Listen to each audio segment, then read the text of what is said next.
And so Captain America's like, I'm not going to fight against other superheroes. And so what does he do? Well, see, that's the problem, right? Is I understand that. He goes, he doesn't want to hunt them down. He doesn't even agree with the law. But he's a soldier. He disobeys orders. Mm-hmm. So they try to take him down. So he beats up all these SHIELD agents and jumps off and hijacks the jet. Which is impressive in and of itself. To be able to hijack he doesn't just hijack it. No, the jet was flying. He punches through the glass of the bulletproof canopy of the jet, grabs a hold of the soldier, and I think he chucks him out and just gets him. Well, no. He threatens him and says, if you want to remain conscious, basically, he gives the guy an option. Either I can sit here and you're going to fly where I tell you, or I can knock you out and throw you out of the plane and I'll drive myself. Yeah. Fly myself is essentially the option he gives them, in not so many words. But so here's my problem with Steve, because you brought up, and I didn't think of this before. Well, it bothered me when it happened, but it really got me thinking of it. You said he has the loyalty fact.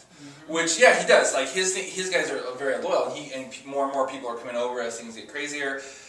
I feel like he betrayed all of his people, right? So he stands up and goes, this is unpatriotic, this is unconstitutional, that the government's doing this, we're going to rebel.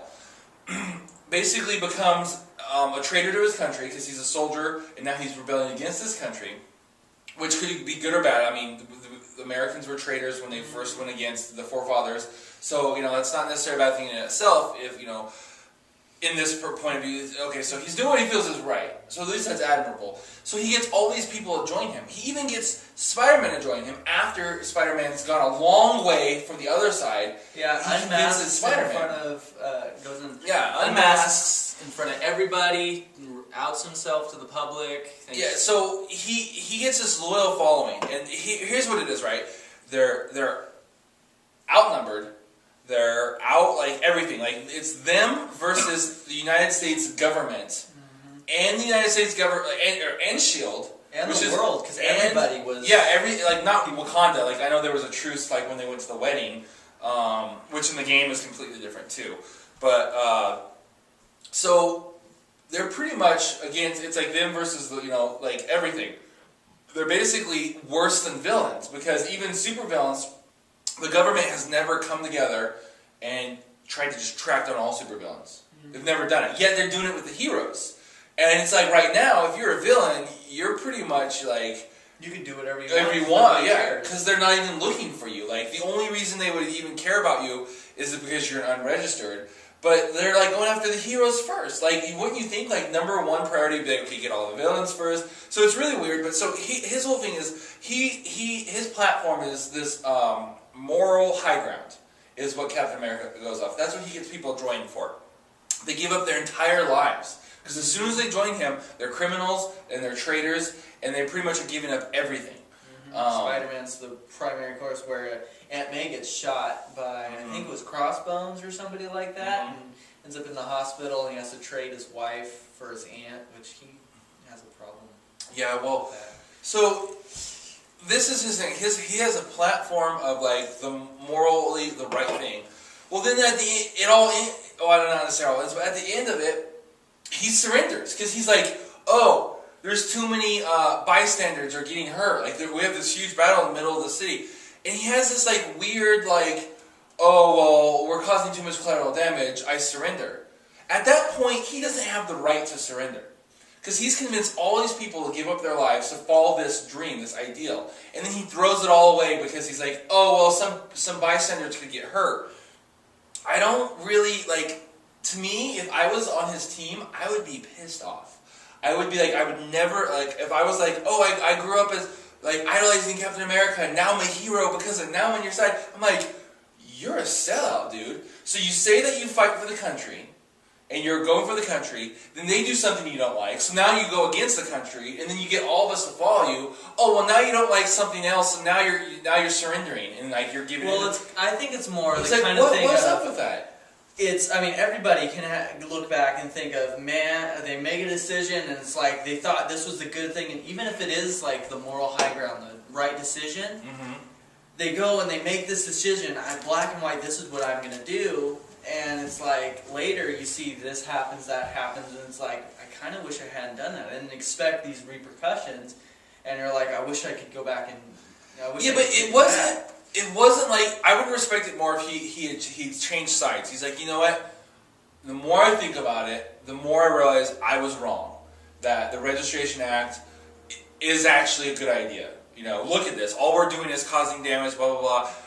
I actually now agree with the registration. He didn't. He was like, oh, I'm gonna surrender. Like he even like he just quit. Like he wasn't even like, oh, you guys, we all need to jump sides. I'm gonna go register. You should all register. He's just quit as their leader. He's basically like, he didn't say this, but essentially it's like, oh, I can't handle this anymore. It's like, oh, people are.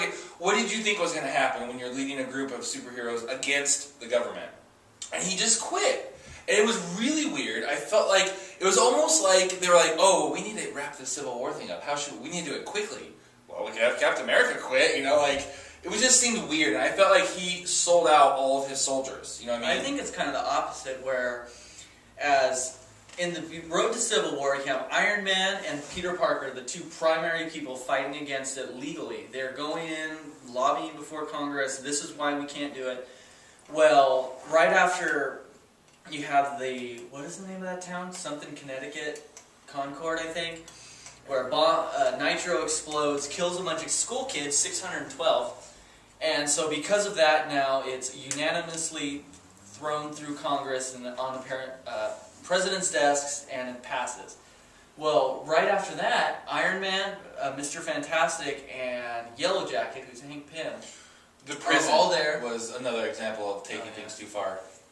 They're all right there in President's office. Is like, this is what we're going to do, and you three have to make it happen regardless of anything, regardless of what it takes. And the three of them said, yeah, we'll do it. It's not like they pretty much said that, okay, if somebody doesn't do this, it almost came like a mafia type situation where this is your protection, and if you don't pay for our protection, we're just going to trash your store. Yeah, and you realize, I believe that, okay, so Mr. Fantastic and Iron Man, Tony, they pretty much had to go with it, right? Whatever their feelings were, they had, because they were too tied to the government. Like Tony, if he couldn't jump sides, he'd lose everything. He'd lose all his money, he'd lose his company, he'd lose his position, he'd lose everything. Same with Reed. He's a little more independent than Tony, but he's still, they have the Baxter building, and he has government contracts. So they were kind of pitching. Yeah, but right? how much is it worth? I mean, it's one thing to have money and to have. No, but I'm saying it's part of their character. So this is a weakness in their character. Like we all know Tony. That's he's not. So here's my opinion, right? If Tony wasn't a rich guy, if he just was like a Batman character, or Batman always needs money. If he wasn't tied to the government, let's say Tony, for some reason, instead of building armor, he was. Let's say this is retarded, I know, but just for the sake of the conversation. His dad was human, his mother was a robot or something, right? So that he gets his armor because he's half robot or something. Mm-hmm. He has nothing. He has no money. He's no different than any other superhero. I know it's the dumbest thing, but I think that he would have been on the other side. I personally believe the only reason he was on the Registration Act was because of, he's in bed with the government. He had to. Otherwise, he'd walk away from everything. You know what I mean? Like, I personally believe that if he wasn't, he would have taken the side. I think it's kind of the thing of he has a control complex. I think it was. Yeah. It is because right after that he takes which over causes him to be S.H.I.E.L.D. controlled. Yeah, he takes over S.H.I.E.L.D. right after that, and all these things. It's just that was basically the same as like handing a revolver and over to like Ted Bundy or something. You take somebody he loves being in control of everything, and it's just like, here, just have a little bit more. And so whatever happened to, because especially towards the end, I started to lose track. Like, I kind of stopped having extra money to buy comics, and so I kind of lost a little bit of track towards the end. I've not gone back and caught up on issues I missed. So what happened? And I know now the game has changed a lot of stuff, so I know what the game is saying. But what happened to Nick Fury? Because I know he just kind of disappeared. He's all throughout the game. Like he disappears for a while, but he's a prominent player in the game. He didn't reemerge until the Secret War, which is the Skrulls trying to take over Secret Invasion. And I haven't read the thing after it, but he goes and reemerges, and it's because he reemerges. It basically is the turning point to beat back the Skrull invasion. Yeah. But I don't know. But like it never said where he was or what happened. No, and seeing the difference between the game and the movie too is, and I think the game actually had this one better. The game screws up most of the stuff it changes, but in the comics, Nick Fury just disappeared and appointed Maria Hill, and it was and she was like, why would he appoint me? Like, she's like 6 steps removed, like she's way down, you know. So it's like, why? There's all these other people, and it was really weird. And like later on, she just decides that, well, he appointed me because he wanted me to fail. It's kind of like what she decided on her own. I think that might have been the case, because right after that, Tony takes over, and after that, if he hadn't taken over, that's what creates the position for Norman Osborn and well, but Carol see, Danvers. in the game, I think they have a much better. Not Carol. She splits as soon as Norman's in charge. I know, but I mean, she becomes, with the way Tony basically kind of gets disgraced and whatever, she's become like the #1 superhero in America. Which she always wanted. Or that's what she wanted since the House of M, which is like 2004, 2005. So she becomes top cat. So here's what the game does, right? And the game, I think, does it a lot better.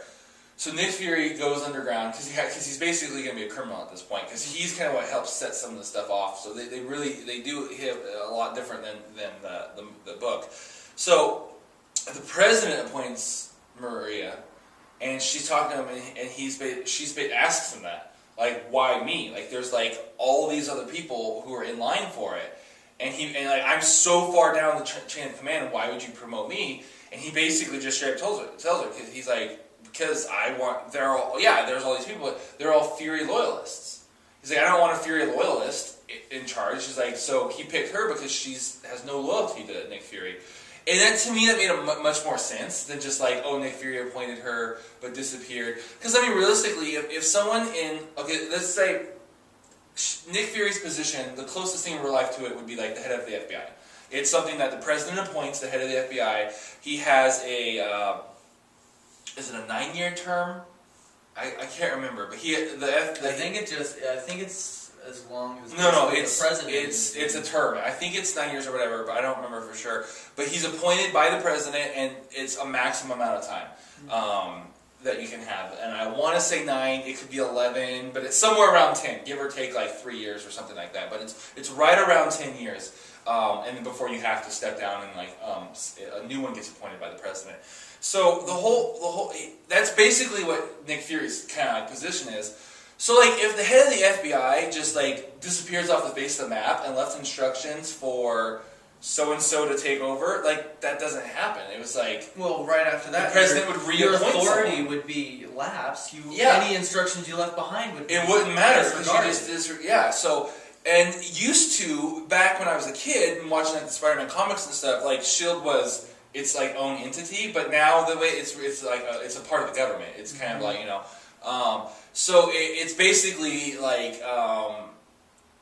super FBI. It's like they took the FBI, the CIA, they combined them together and made them. It's like the super FBI CIA kind of part of the government is what S.H.I.E.L.D. is in the comics now. It's different than when I was a kid. More like the UN security agency. It's and then now and so it's a little more world. But like I just thought that was kind of weird. Like I think it was much better that he just disappeared and the president appointed her, because that's much more realistic anyways. Sense, yeah. But that's like the one thing the game does better. Everything else it kind of screws up compared to the comic books. The game's amazing, and we'll talk more about it next week. I mean, it does, unless he did really set her up to fail, which is highly likely. It's like if Nick Fury was going to step down, he'd either put Dum Dum Dugan in his place. Does he really though? Like he wouldn't have the leadership capacity to lead something. I'm sure he would, especially, and he's got like the, what do you call it, the inspirational ability or whatever that Nick Fury has, or the fear factor or whatever. I mean, everybody was either scared or inspired by him, or either him or maybe Captain America.